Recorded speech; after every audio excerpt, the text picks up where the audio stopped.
The fifth season, live streaming Q&A, is sponsored by Wichita Snyder Mechanical and the Museum of the Great Plains.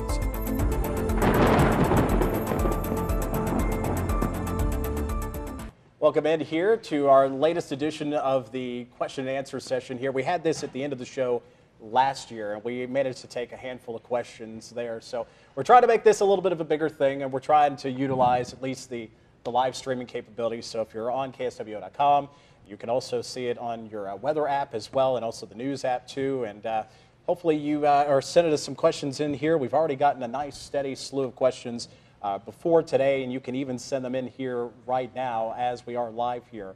And we'll make sure to answer those for you here. So this is going to be kind of casual and just kind of open and just some general banter here. But just want to go ahead and tackle some of the questions here.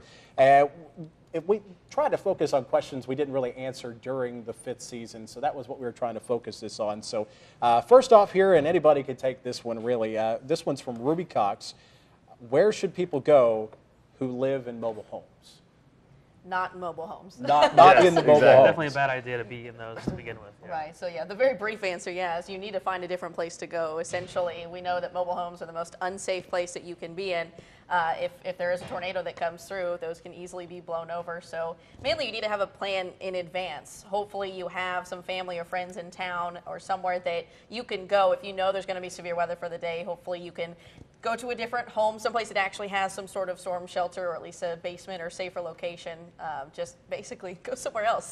That's really the best thing you can do is try not to be in a mobile home during a tornado. Right, because you don't want to give yourself that bad option of when the storm is coming through. At that point, you have two terrible options. One's in your mobile home or in a vehicle, which is really probably the worst place. Right. I mean, it's hard to tell. Maybe they're tied for being the worst places to be during a tornado, but you don't want it to come down to that. You want to have that plan ready to go. Plan in advance. Don't wait till the storm's there to try to find another shelter. And I also saw one of the latest statistics is over half of the deaths with tornadoes occur in mobile homes. That's true. Too. So you always see that on the. Yeah. You always see that. Yeah. So again, the time to make that decision is not when that storm is bearing down on you. I guess I made that point during the fifth season show. So I want to make sure when you try to put that plan together, you're not reacting to it, that if you are in that mobile home, you're making that decision well before that storm's coming into your location here. So that's pretty much a good answer there for that one, I assume here. So let's go ahead and skip to the next question here. This one comes from Rebecca Priest. I hope I'm saying that correctly. What is the difference between a microburst and a tornado? And can microbursts be equally as dangerous? I know there's a lot of folks here that were, I believe it was the Pecan Valley area that we had the strong winds that came through and did quite a bit of damage there, late 90s, early 2000s, I believe. So what is the difference here? Often misidentified too. I mean, we can address that even. A lot of times the winds from a microburst, which is more or less the straight line winds coming out of a storm, not necessarily a tornado, which is more of a small scale part of the storm. You have your mesocyclone that's rotating, wall cloud, you get a funnel, and then eventually a tornado on the ground. But the microburst doesn't necessarily form from necessarily even a supercell. It could come out of embedded storms in the line, and it's a bigger push of wind coming out of the storm. And the microburst is usually larger in scale than a tornado, and the winds can be just as strong as EF0 to EF2 even, at least sometimes. And over 100 miles an hour you can have those winds, and a lot of folks, the winds are going to sound the same from 100 miles an hour, whether it be from a microburst or from a tornado. So at that point, it doesn't matter what it is, because it's going to cause a lot of damage either way. But it is formed by two really different processes, I guess you could say, in the storm itself. And that's why we always want to make sure people take tornado warnings just as seriously as a severe thunderstorm warning, because you can get tornado strength winds out of a microburst, which would just be under severe thunderstorm warning. Maybe actually more damaging because it's such a big area. Yeah, any debris picked up by the straight line winds, you're standing by your window looking outside, and then that goes into your window, same damage can be caused, Right. And again, when we go back and look after these microbursts or these tornadoes, it's the damage, the way the damage has been tossed or the way trees have been laid over, that we can kind of tell that difference here. Usually with a tornado, it's going to be more scattered in nature, kind of tossed all about. And whereas with you having the microburst, that's going to be more winds laying flat out and knocking some of those fence posts down, those trees down.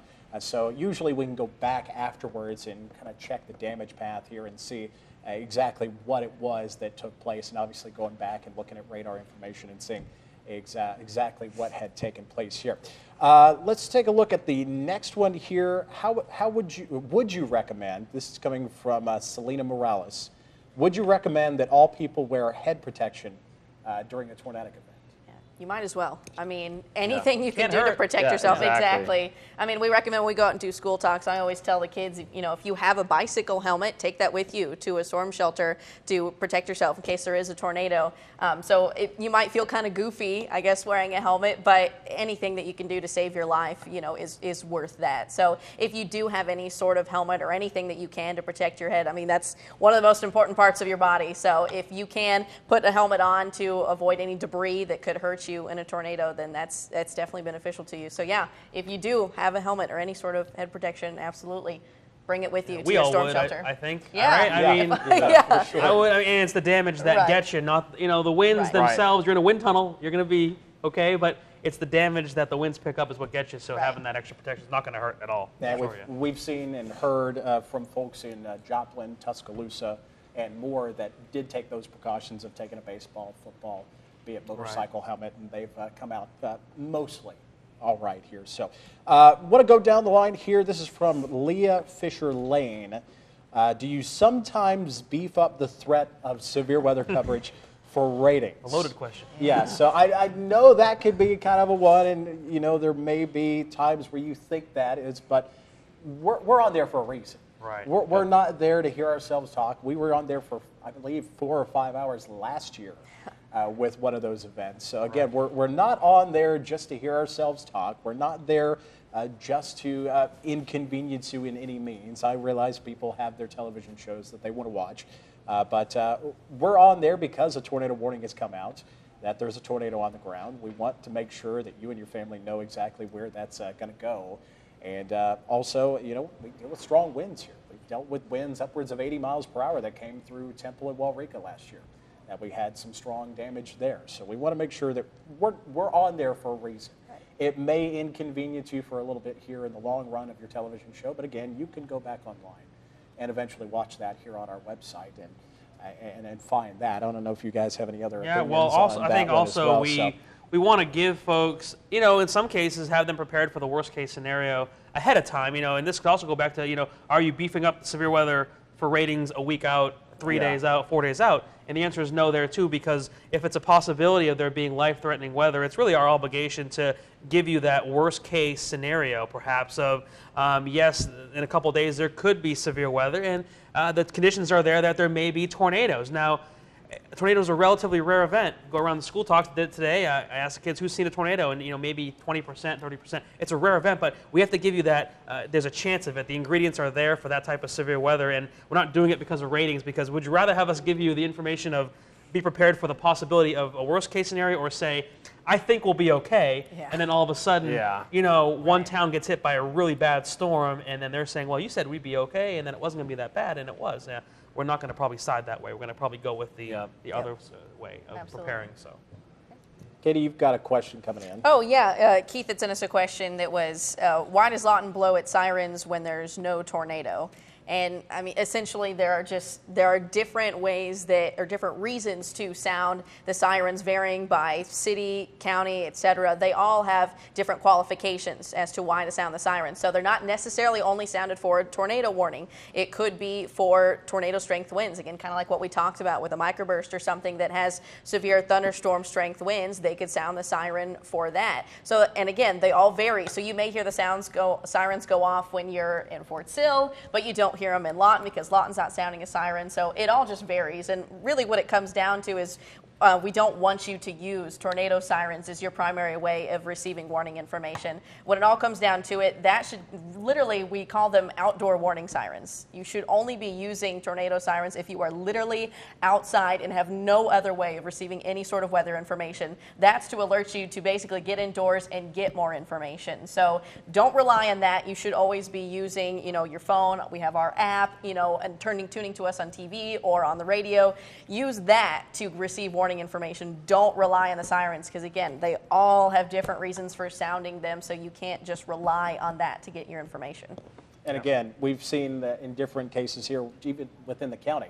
I believe Cache sets theirs off for, I may be wrong on this, it was 50 or 55 mile per hour winds, Yeah, that's which right. is just below severe limits. But then we have the city of Lawton, I believe, is setting them off for 65. 65. I think it's 65. 65 last mile per time hour we have winds. checked, it's 65 mile an hour. And I winds, believe yeah. they've set them off for golf ball size hail Yeah. before in Right. the past. So I'm not sure if Michael Merritt can kind of confirm with us where they're going with that one. But also, anytime we have a tornado warning for the city of Lawton or a wall cloud has been sighted or a tornado is coming into the city, that's pretty much when they will sound those. Right. So I know it's going to vary. So obviously you want to have your weather app, as Katie mentioned.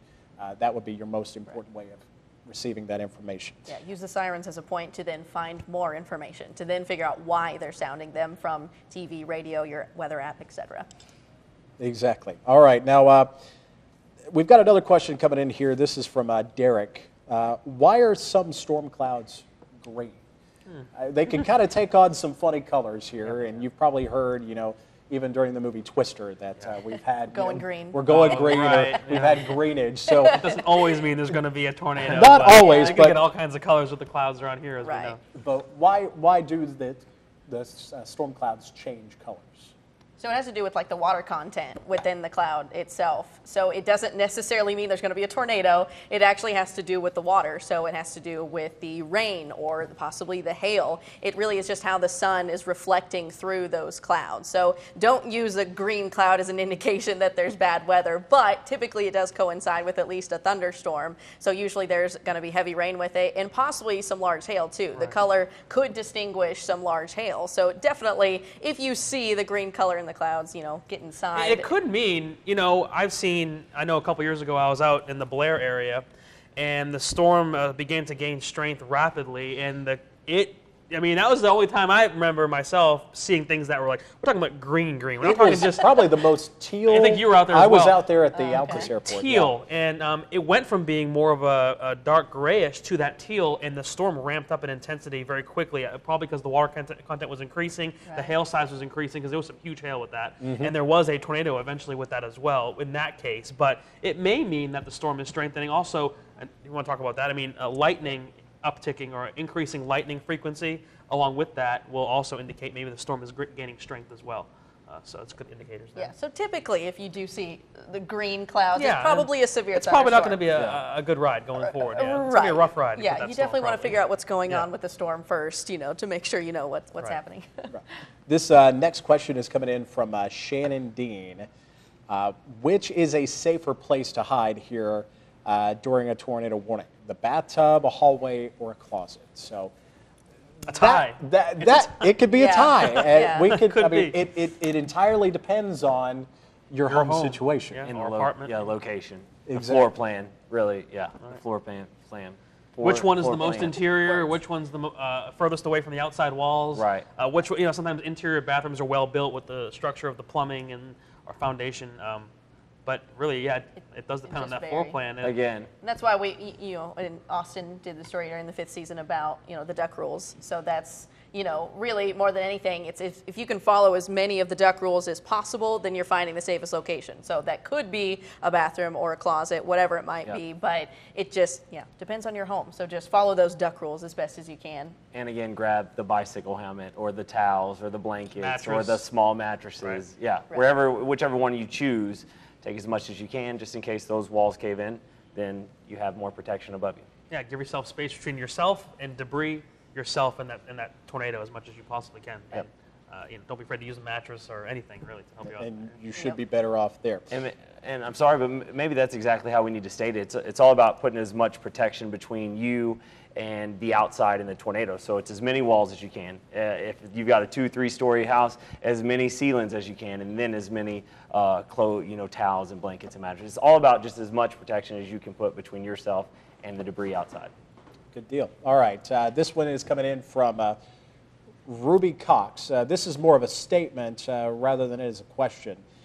Can you let folks know that we don't have any tornado shelters here in town to run to when the sirens are going off? I know that's mainly for the Lawton area, Right. Where folks, I believe a few years ago, a lot of the storm shelters here, public storm shelters, were closed. I know there was one at MacArthur High School in the basement there, but as far as the city of Lawton is concerned, there's no public shelter. I know that changes for each of the towns we have here across the area, but if you're looking for a place to go here publicly for the Lawton area, you're out of luck. So that again comes down to having that plan in place for you to find that special place to go. That it's not going to be Lawton High School. It's not going to be the parking deck at Comanche County Memorial Hospital to get out of the hail. Don't do it when the warning is issued. Don't think about what you're going to do. You got to know that the day of, that morning, got to know the weeks prior, days prior, where you're going to go if you don't have a shelter at your home, which a lot of folks don't. I don't. Yep. Yeah. I don't at my house, I'll be honest. I mean, I'm going to be at work probably, but, a lot of folks don't have the shelters. It's just one of those things, and you just got to, like we keep emphasizing, you don't think about it when it's happening. At least that morning, think about a game plan during these severe, because we're going to give you a warning. A lot of these events don't come out of nowhere. They just simply don't. It's rare to have an event kind of come up on us and be like, oh boy, here comes a watch, here comes a warning. We're going to have hours and hopefully days at least of some lead time. Some cases up to a week where we can start to say, hey, heads up next Wednesday. Exactly. That's why we're here is to not beef up ratings, just to keep you updated a week out and as much as we can beyond a week of as many days of the upcoming potential for severe weather or any kind of weather. And that's all we want to do is just keep people safe and give you plenty of time to make your plans so you're not caught off guard. And obviously, we're coming up on severe weather season. I mean, it's pretty well, we upon had a little appetizer so far, a little appetizer. Right. Everything's been pretty quiet. Obviously, right now, one. fire danger has been the main concern, but which is typical for very March, good chance we'll get a lot of severe weather here over the next couple of months. It will happen. It will happen. We just don't know It's when inevitable. yet, but it's going to start. It's going to happen this year. It It's a always way of happens life. every year. Right. So that's It's a why way we're of talking life. about all this now. Yeah. Get prepared now. Now you have time to be prepared and make sure you have a plan of where you're going to go to take shelter and what you're going to take with you in case that does happen here over the coming months. Right. Exactly right. This coming in from @BoyAndHisDogPod. How can you prepare your dogs to be safe while home alone during severe weather? I know I have this kind of concern. And it's National Puppy Day, so Yeah. good Timing. Good timing. yeah, here. good time to talk about this. I know usually, at least between my wife and I, we're having to coordinate if I have to leave early for severe weather and she's at work still. I have to decide, are the storms going to stay away from here? Are they going to impact us? So most of the time we've at least decided, if the storms are going to stay away from here, the dog can stay outside. But we've had times where we've had to bring the dog in, keep her in a crate and make sure she's kind of away from the windows and in the center portion of the house. So kind of make those kind of plans. But I guess also you need to, make sure in your severe weather kit that you make sure you're taking care of your pets as well. Make sure they have food with them. Make sure you have some of their records along with your records from your house and your health insurance and anything like that. Make sure you have those kind of documents for your pets as well.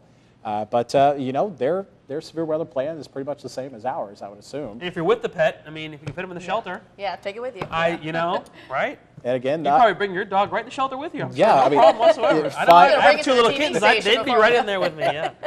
No problem. Exactly. And also, I guess you want to make sure that, after the storm, some shelters maybe don't allow pets to come with. That's a good point. So make sure you're checking ahead. And I think a lot of these places, when they do kind of spring up, they will let you know if pets are allowed or not. So make sure you're paying attention to that, and that may obviously influence where you go. And pets are smart, right?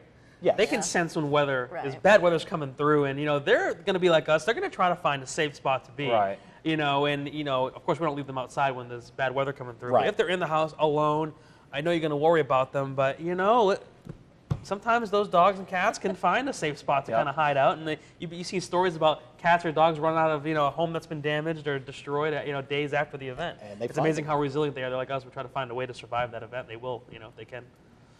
All right, let's see here. What else do we have here? What are some things that I can have to alert me when storms are coming in to the area? I think this goes back to Katie's story of ways to receive that information. So kind of reiterate that once again. You're tossing it to me, thank you.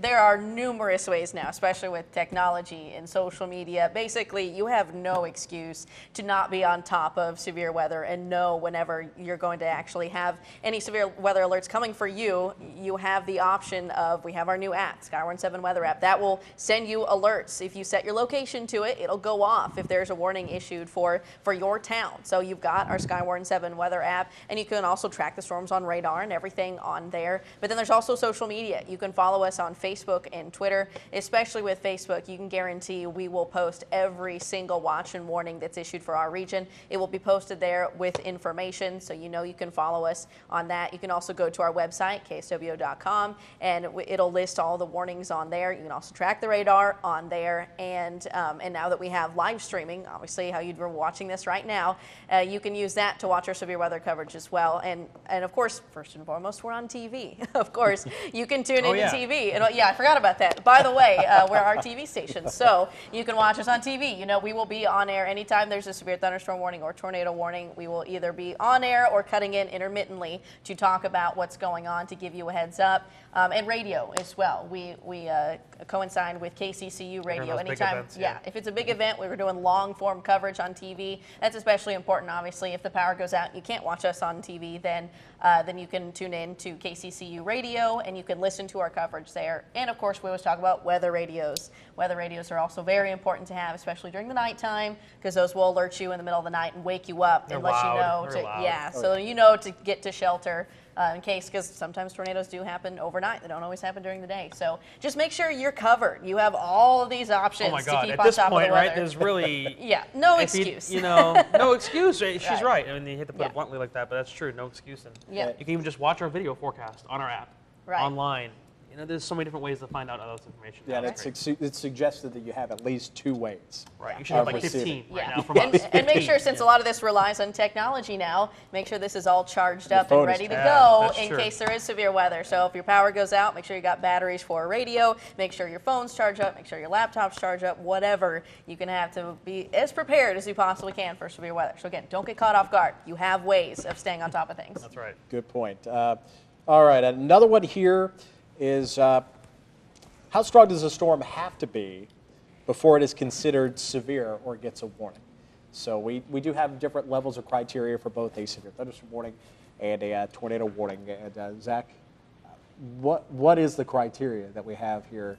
I think it's about 58-mile-per-hour wind gusts with quarter-size hail. Once a storm gets pretty much meets both of those, for sure, the National Weather Service we'll put those out. That's one thing to mention too, is we don't make watches or warnings. No. We don't do any of that. That's passed down from the Storm Prediction Center or the National Weather Service, and then we forward that along to you guys. Sometimes if a storm is strong enough and the winds are maybe way up there and the hail's not exactly a quarter, that criteria meeting that, then the National Weather Service will go ahead and put out a thunderstorm warning. Maybe it doesn't have the quarter-size hail, but it has 70-mile-per-hour wind gusts. Then it'll go ahead and put that out there. So generally, once a storm, again, reaches 58-mile-per-hour wind gusts or greater, or quarter-size hail, then it's classified as a severe thunderstorm, and it'll have the warning, and then we'll go along from there. And tornado warning too. That could be a little bit different. That could be either confirmed by human eyes, spotter, or radar can indicate a tornado. So whenever we have a tornado warning, it may be a radar or it may be a spotter. Also, but either one should be taken seriously as if it's confirmed. No matter how we say it. But also too, tornadoes can come from severe thunderstorms. Right. That's a really good point. So just because there's a severe thunderstorm warning, it's not a tornado warning. Even when there's a tornado warning, it may not be producing a tornado, but it's going to be a severe thunderstorm. So you need to take that serious. But severe thunderstorms do go on to produce tornadoes. So and tornado warnings are usually storms that produce damaging winds and hail in different parts of the storm. So don't just focus on the tornado warning. You may be in that warning box. They're really trying hard now to keep that path as skinny as possible where the actual tornado circulation is.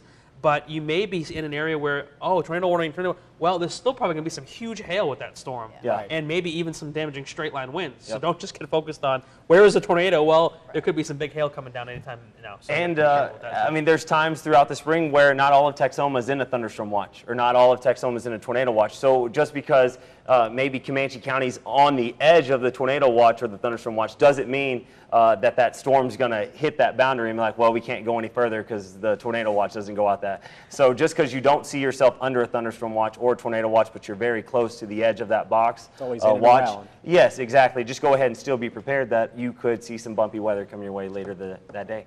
All right. And I've got another question here Yeah. that was sent in from John. He says he wants to know, why do you guys stay on the air when severe weather has moved out of the Lawton area? Well, That's an easy one. Really. Right. we have a very large viewing area. We cover 28 counties. North Texas, also here, most of southwest Oklahoma. Our boundary goes all the way up to close to I-40 to the north, about Highway 81 in the east, Highway 380 in Texas, down around Graham, Throckmorton, Jacksboro, Texas, and then all the way out to the western part of the area, Highway 83, out in the eastern Texas Panhandle. So we cover, our signal broadcasts from Granfield and reaches out to the towns like Mangum, Hollis, Altus, all the way down to Vernon, Wichita Falls, Bowie. I know we have viewers that show up in Burke, Burnett, Vernon, and down towards the Bowie, Texas area. We know we get folks down there that watch. So yes, we are based out of Lawton, but we cover storms across the entire area here. Yeah. So we want to make sure that nobody's neglected, whether a storm is coming through Lawton or it's coming through Lone Wolf, Oklahoma. Yeah, or the intersection of County Road 1385 and is 2 cars. It may be one stop sign. You know, even if it's just a couple of folks in a small little Right. intersection somewhere, we're going to be on there giving that information.